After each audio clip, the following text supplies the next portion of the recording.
It's James with the Clean Comedy Podcast. And today, first of all, this is our first episode we've ever uploaded as a video to YouTube, so I appreciate that. But I want to come to you before we jump into the episode and tell you a little bit about something that Luke and I are happy to be part of. If you've listened to the episode with Mel Austin, he does a Squeaky Clean comedy show. And one of our listeners heard about Mel and have been listening to us, and we appreciate it. John Budnick, he's a great guy. I had a call about this with him. But he and Mel worked together. They invited us to come and do stand-up. But we're going to do a over Zoom Squeaky Clean comedy show on Saturday, May 23rd, 2020 at 7 p.m. to 7:30 p.m. Eastern Standard Time. So if you're on the West Coast, it's 4 to 4:30. Tickets and everything will be in the link below, and we're working with a bunch of different charities and groups to bring money to them. So we're trying to use this to benefit other people that have been affected by the COVID-19, and I hope that you guys join us. I hope that you tune in. I hope you buy a ticket. We'll get more details, but I'll put the link below so that people can buy tickets. We really would love you to help us, help others, because if we can give back, that's really what this is all about. We don't get anything out of this. We're here to help as many people as possible. So if you would do that, I'm going to put the link in the description, both on YouTube and in the audio version. If you're listening, just the audio version there, and then the link will also be on the YouTube video. Also, please come check us out on YouTube. You can see how ugly I am on YouTube, how luxurious Luke looks, and then also how amazing Robert G. Lee looks. If you haven't seen what he looks like, he's a fine-looking older gentleman. I hope he doesn't get mad that I said older, but he's refined, a refined gentleman. How about that? All right, let's jump on into the episode, and you guys can get to meet everybody. And again, thank you so much, and have a great day. Welcome to the Clean Comedy Podcast, featuring James Creviston and Luke Lacoy. Yeah, we're about to get clean up in here, so clean your mouth out with a bar of soap and get ready for the Clean Comedy Podcast. Hey, everybody, welcome to the Clean Comedy Podcast. What's funny about this is the first time we've ever done a recorded podcast, and this is going to go up on YouTube. So you'll have the audio. So if you listen normally on the audio platform that you, Apple, whatever it is, Stitcher, whatever, we're there. But also now we have video. So you can see my ugly mug. You can see Luke's beautiful face. And you can also get to see our guest, who is the very wonderful, very smart Mr. Robert G. Lee. So please welcome Luke Lacoy, my guest co-host, and Robert G. Lee, our guest today. How's it going, guys? Good. Good for me. I was thinking of buying a catamaran and sailing around the world, but you beat me. So before we got on this, I was telling them I crashed the Zoom call because I was looking at a catamaran in San Diego. Now, I don't want anyone to think that like I'm a millionaire. I'm just like You're doing very well. These podcasts are paying a lot of money. Right. I'm just done with the world. I'm like, you know what? I'm just gonna like sail around the world, deal with anything. Like, I don't know. I think it's too much. YouTube is what it really is. So, Luke, what have you been up to? And Robert, what have you guys been up to since all this kind of stuff started going down? Because it's been a weird situation, this whole thing. I've been flipping shoes and running my own little eBay store out of my closet. Is it working? Yeah, making some making more money than I thought. Okay, question for you. I'm looking at this right now. Did you get a haircut? And did your wife give you the haircut, or did you give yourself the haircut? I did get a haircut. The wife helped me with the haircut.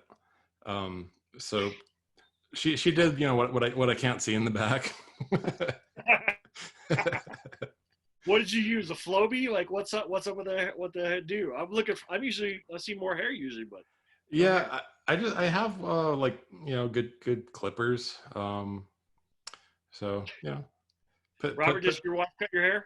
Or how are you getting through this? No, I have it's much like a speakeasy. I have one of those hairdressers that is open only to select clients. So I go in once a month, and she doesn't care. She's got one chair way in the back. Nobody else is there, and she's flirting with danger. But neither one of us is particularly worried about it. So no, I go in. I do. Oh. Do you wear a mask when you're in there? That's my thing. Like, are you gonna wear a mask and then when No, It's got like your sideburns, then you like take it off for a second and then put it back on. no. Does she wear a mask? I wear a mask when I'm out walking.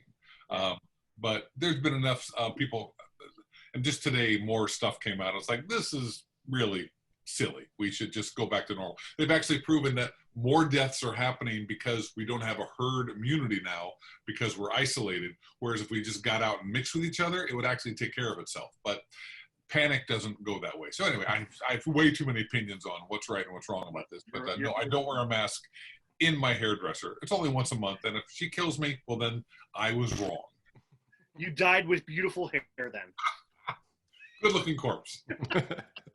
So this is a question that is coming up a lot about what is going to be the state of comedy after all this, because comedy clubs that are closing, there are comedians who probably won't be coming back to this because either fear or just like, okay, well, it's been too long, I'm not even going to try this again, or people who maybe started and then just, you know, they're like, okay, well, maybe this is a sign from the universe to not to come back. What do you think the future of comedy is going to be? Because I don't know. That it's a wonderful question, and everyone has to answer, I don't know. It really depends on how fearful the people in charge are.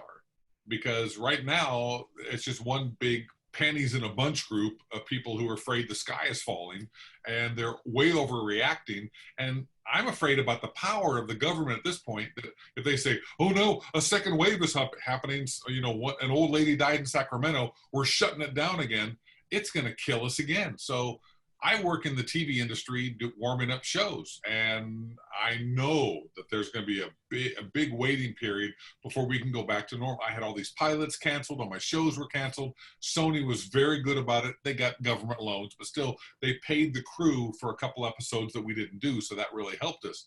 But coming back, August, September, October, I don't know, when can you have a studio audience come back in? When can you have a comedy crowd come back in?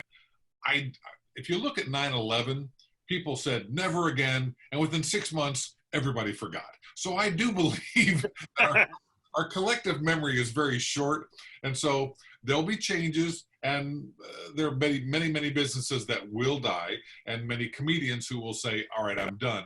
But it'll come back. It has to come back. People need to laugh now more than ever, and Zoom is not really quite the same. I'm doing a Zoom comedy show for a group up in San Jose this weekend.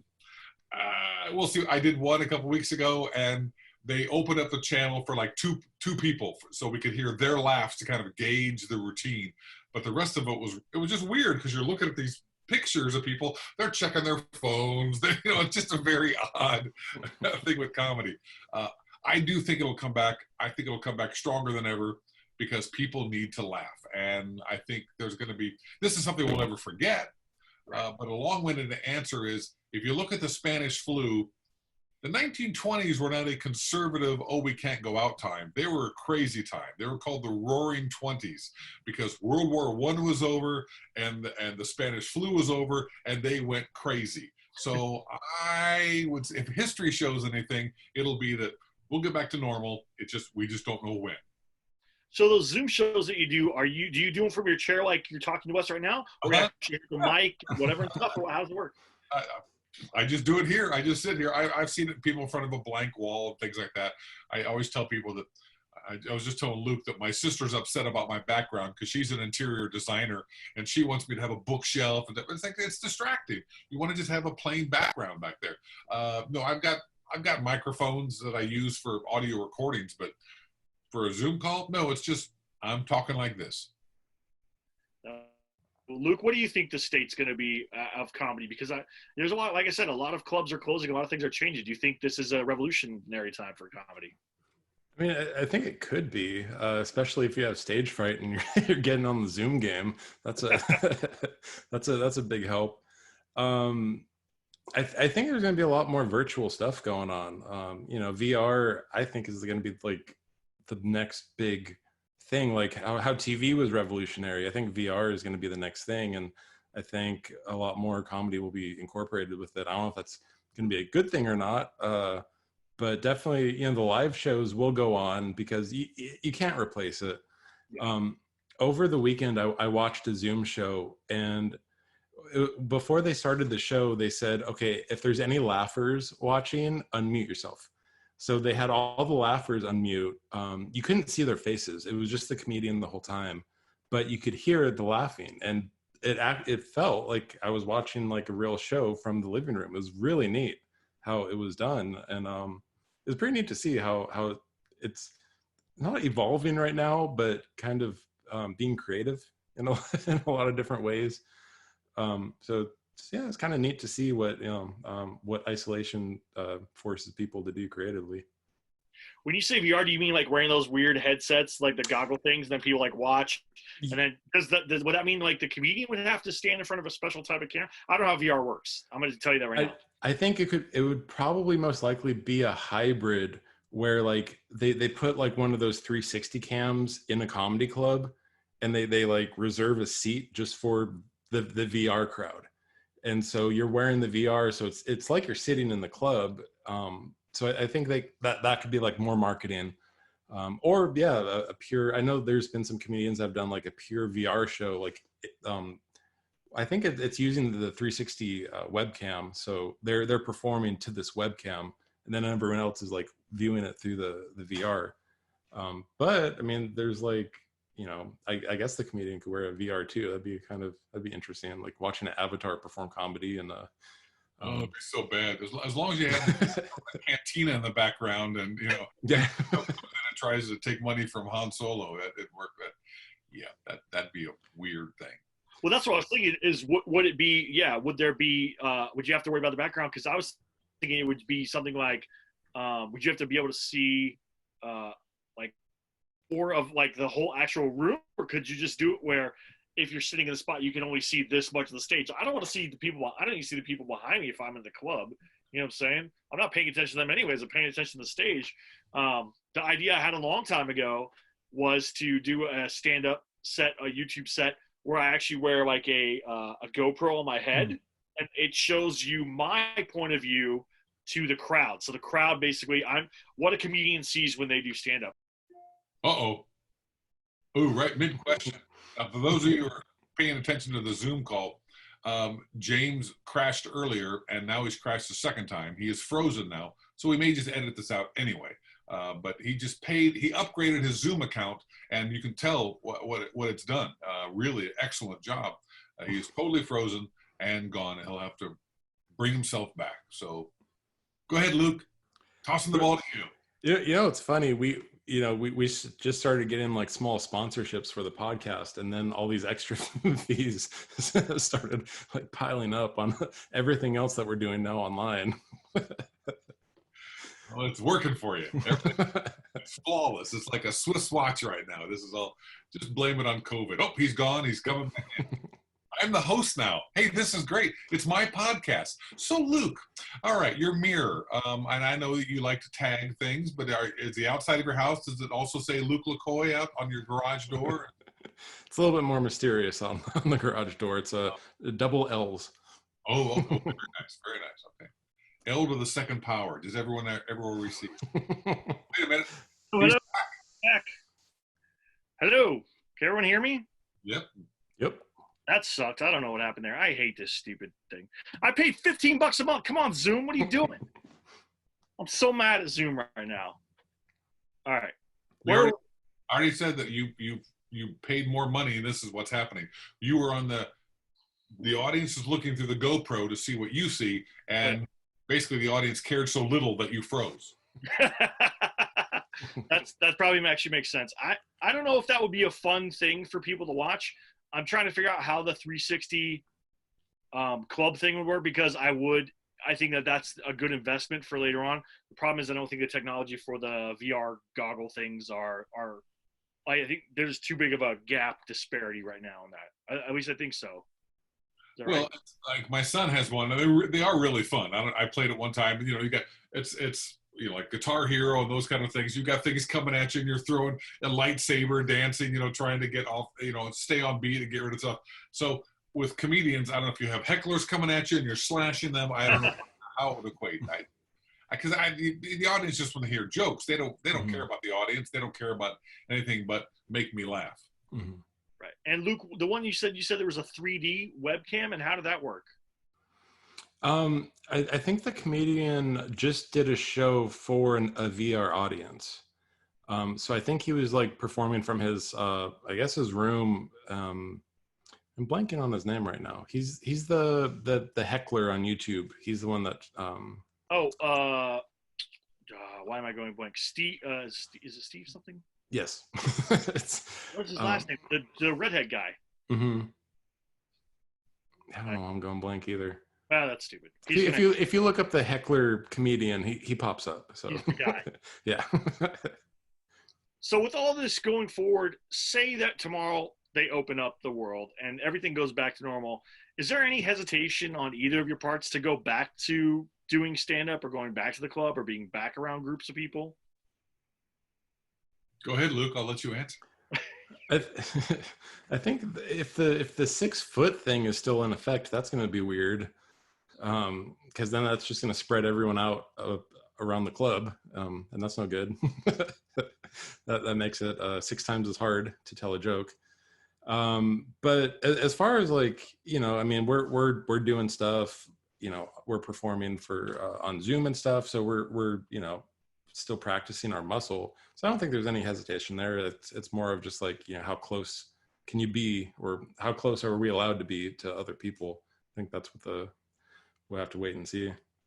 Yeah. Robert, what do you think? Right. So Luke is answering. Your question was, do we have any hesitation? I have none whatsoever. It's 0.01% of people that are affected, and they're people who are over 75 years old. I have absolutely no hesitation whatsoever. The danger will be, not the danger, but the problems will be what the fearful people in charge will say. And if it is, okay, we're in a movie theater and we have to be 3 seats apart. Yeah, laughter works when people are crammed in together. And if I've got a friend who's got a dance studio, she owns one, and the parents are saying, even if you open, we're not coming back till the end of the summer because we're still afraid and we want to make sure everything's okay. So it's more of the fear of others than my fear. Yeah, I have no problem at all. Going to a TV studio, the producers could say, look, Rita Moreno is in her late 80s and we don't want her to get infected, even though she's 50 feet from the audience.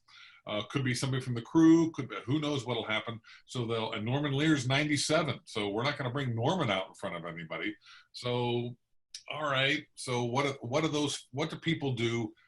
Where does common sense and fear, those two have to balance, and that's of course the big unknown. But for fear for me, none. And I know I will end up dead next week from the, but I have no fear whatsoever. So it's like, all right.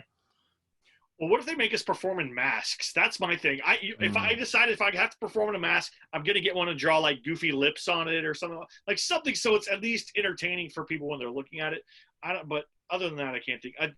I think that might be a thing where people still have to wear masks in public. But other than that, I can't imagine. And maybe the 6 foot thing, but hopefully not in a club. That would suck.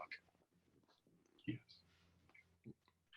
So what's the one thing that you've learned or done during this time? What have you done in your downtime to move forward? One of the things I started learning, okay, so besides looking at catamarans, I also started getting interested in Shopify drop shipping and Forex trading, which I know sounds super weird, but I was like, I need some other way to entertain myself, and I'm trying to think of other ways to make money. Now, I've been making money doing side hustles and side projects and writing and whatever, so that stuff hasn't, as much as I thought it was going to dry up, it did not dry up, so I was super happy about that. But I'm learning, like I said, Forex trading, drop shipping. What else did I learn? Something like that. And so, what you guys take on any new skills or any new things during this process time period? You're so much more productive than me. I've been making Chicago pizza. I mean, that's really. Hey, that's dope. I've been making bread. I've been making pizzas. I'm ordering the right kind of pan. Now I'm going to go for Detroit pizza because that's different than Chicago pizza. I'm experimenting with sauces and doughs. So like once a week or at least twice a week, I will go out to my kitchen and I will do that because it's like, all right, what's for dinner? Well, let's have some fun. Let's try something. I have a project I'm working on, and I'll talk about that. But I'll toss to Luke and see what he's doing before I talk about what's keeping me busy. I kind of, yeah, I took the same boat as James. When the stocks tanked that for that week or two, I was all about, updating my stocks and buying a lot more. And then, with the shoe thing, like I know all the differences between Jordans and Yeezys now. So I'm slowly becoming a shoe expert. So, but yeah, I mean, I love watching like, these videos on how to create a successful funnel for, drop shipping, and I'm all about that. So maybe James and I we'll talk later about starting one of these things. But yeah, that's what I'm spending a lot of time with. Awesome. No, I'm actually reading like every Gary V book, so I know it's gonna come up. I hope no one writes hate mail, but I'm gonna say a lot of like Gary V stuff in future episodes. I already know it because I did it on a different video, and I'm sure someone's gonna be like, "Shut up! Stop talking about Gary V." Everyone on the internet talks about Gary V, so I know it's gonna come up. All right, Robert, what's your secret, top secret, amazing project that you've been doing besides pizza? Well, I don't know how top secret it is. Well, it is because it's only got like 1,000 views. But about a week into this, I sat up in bed and said, you know what? You always see those those movies in the future where someone happens upon some videotape of someone from the past, and it's always, don't go in the cave. There's a monster at the 3rd level. And so I said, you know what would happen if this civilization is wiped out by the coronavirus? They need to have some videos explaining who we were and what we thought about.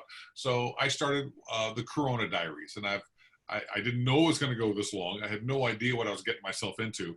But every day I present a new 2-minute video of pretty much all new material, and it ranges from, like, this last couple of days I did a Dr. Seuss take on the COVID, and I did today was the Beach Boys, yesterday was the Twilight Zone, and just explaining things about this culture. Now, sometimes, like tomorrow's going to be about death. To me, I realize that all this is just fear of death and fear of causing somebody else's death. And so I have some routines that I'll intersperse in the middle of new material, but that's the way stand-ups work. You ad lib off the moment, and you have fun, and then you insert a routine you've already got, and people think, oh, this guy's really original, or he comes up with stuff on the spot.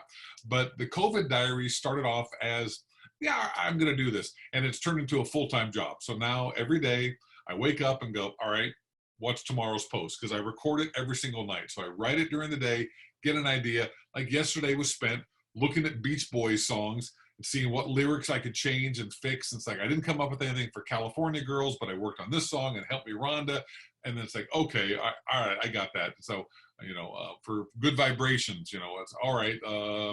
I'm picking up beach citations. Okay, that works off. Okay, it works in the meter. So that's what every day for me is. My wife and I we exercise, we walk, we go to dinner, not go to dinner, we make dinner, but we don't go out, obviously. We'll watch a movie or a TV show, and then come 9 o'clock, 10 o'clock, she goes to bed, and I go into my room right here, and I turn on a light and turn on the camera, and I record the next COVID diary entry, and then I work till midnight or 1 o'clock by editing it, cutting it down, and then I close caption it, post it. Sometimes I have to wake up the next morning around 6 or 7 because I get so tired I hit a wall, so I can't close caption. I'm spelling words wrong, and then I put it out there. And it's interesting to see what people like, what they share, what they don't share. But I get between 500 and 800 or 900 views every day, and it's like, you know what? I'm not popular. It kills me when I see people lip syncing and they have 100 million views. It's like, really? What do I have to do to get that? Because this guy's got a pretty wife, they lip sync, and they make bank on YouTube. I don't have that. But the other side of it is, you know what? Out of those 500 to 800 people who look at it every day and they write me and say, thank you so much, I needed this today, I was really feeling down. It's like, that's kind of my job. I can't go out. I'm not a medical professional. I'm not going to be able to help somebody as a nurse. But my job is to bring laughter and levity and look at a situation where maybe it's not as bad as we think, and maybe with laughter it'll raise the endorphins and you'll feel better about your situation. So that's what I've been doing. I've been diligent. Again, I'm up. Tomorrow is episode number 46, which means I've come up with, if it's 2 minutes a day, at least 90 minutes of new material. And again, some of it's repurposed, but for the most part, it's I'd say at least 75% all new stuff. And it's great. It's kept the muscle going. It's just that I like the writing part of it. And so I'm having fun going, all right, what could today be? And when I came up with Dr. Seuss, I didn't think that, that's like, because you start thinking, well, what can I do? Well, I can do impressions. All right, what would some songs be that I could do musical theater, I could do a poem, I could do Rod Serling. So you kind of fit those in with different topics. Now again, at day 46, I have no idea if this is going to go on to day 90.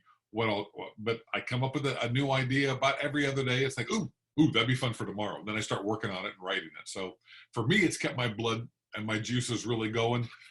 And every time I get depressed, like, oh, I'm not hitting 1 million views, in the back of my head, it's just like, you're auditioning for a future job. Somebody someplace is going to find these and go, I like that guy. Let's hire him. So, who knows? I am auditioning through comedy. That's what I'm doing. Trying to lift the spirits of people and keep myself busy. And I definitely am not getting in trouble. And I think it's helped my relationship with my wife, because she goes to bed and I don't see her for a while. So, because I'm working. They're a long-winded answer, but that's what I'm doing. No, that's a good one. I mean, that's the thing, is that a lot of people have been creating things. I know John Krasinski did his some good news stuff. That's and the best. It's the best, right? And so I'm kind of sad that when this is over, we're probably going to lose that. I don't know if he'll keep going, but it would be cool if he did. And I think this is a good time where people are being more innovative. And sadly, yes, a lot of businesses and a lot of things are going to go away and probably never come back. But hopefully the innovation will win out and we'll walk out of this, in a better state overall, and people will be happier, better off. We'll be able to bring more innovations. I love the idea of a 3D comedy club, of really where a comedy club anywhere in the world can basically show to the live audience, and then also live stream, for half the price, or 1/10 of the price, or whatever it is. And you can, hey, well, Gaffigan's not coming to my city, or Dave Chappelle's not at my club, and he's not going to come anywhere near me because I live in the middle of nowhere. But I can stream and watch him along with the rest of the audience, hear their laughter, watch the show, and still enjoy the same show. And it'd be awesome, and right on my couch, I could just go to whatever. So maybe that's the future of comedy there too, is a dual style where we're getting almost like a Netflix and a live thing at the same time, which I think that's cool. I mean, it'll be interesting to see what happens, but I'm going back to what you said earlier, that this is going to be good for us. People are always asking, how is this going to help us? And I think hitting the reset button is a really good thing. I think people have had to reevaluate and see what is important, what isn't important. And what I've loved watching is that, what? Stars really aren't that important. It's not who the big actors are. As Seinfeld's talked about this for years. Like, they're just pretending. Those aren't their words. They're just saying somebody else's words. It doesn't take that much skill. They're not that great. But the star mentality of, oh, we love them, everything they do, has gone down. Now, people like John Krasinski are fabulous because they're putting out some good news and they're lifting everybody's spirits up. But it's the creators that are coming through now that people are saying, oh, okay, maybe this is important, and maybe we should be kind to each other. Maybe we should help one another. That's the reset button that I'm so happy about, because I think it's shifted our focus. We had to shift our focus because we were just in this spiral of what's important, what's not important, and people were complaining all the time and bitching and moaning. And now there's armchair quarterbacking of how much the virus is hurting, what we can do, when we have to get out. That's going to stay for a long time. But I think all the other complaining has really gone down to a dull roar, which makes me so happy. It's like you just don't hear that much of it anymore. It's really gone down. So I think hopefully a more positive attitude, because people will be grateful that we're able to go out and just have life again. It's hard, but I don't think you have any growth unless you have discipline in the middle of it. And this has been a big dose of discipline. So beyond where comedy goes and what it's going to do and how it's going to help, I think as a culture, this has been one step back, but 2 or 3 steps forward. I think it's been really good for us. Perfect. And where can people watch these, the COVID diaries and stuff that you're making? Where can they watch them at? Oh, it's on Twitter. It's on Facebook. It's on YouTube. If they want to look up, the Corona Diaries, you can find it on any Robert G. Lee or the Corona Diaries, and it'll pop up. So any of those places. So yeah, it's out there. Awesome. Luke, where can people find your stuff, what you're doing? Can they find your shoe store? Is that possible? I don't know if that's a real thing. Well, I'm selling right now only on one single website, so it's anonymous, but I mean, if you want video games, you can look me up on eBay. I'm Luke Tizzle on eBay. So It's gonna be weird. I bought a 2008 MacBook. So if you're not familiar with that, it's the old plasticky ones. They made white ones, which were the more popular ones, and they made black ones. And I bought a black one on eBay. It should be here on Friday. And I bought a new battery for it or whatever. And that's gonna become my screenwriting Mac. Like that's the only thing I'm gonna do on it is write screenplays and scripts and stuff like that. And it's just gonna get me like, because I'm too dependent where I'll start writing and I'll go to the internet and I'll start looking at stuff and then it'll be like an hour before I'm like, what am I doing? So I'm like, okay, what can I do to discipline myself?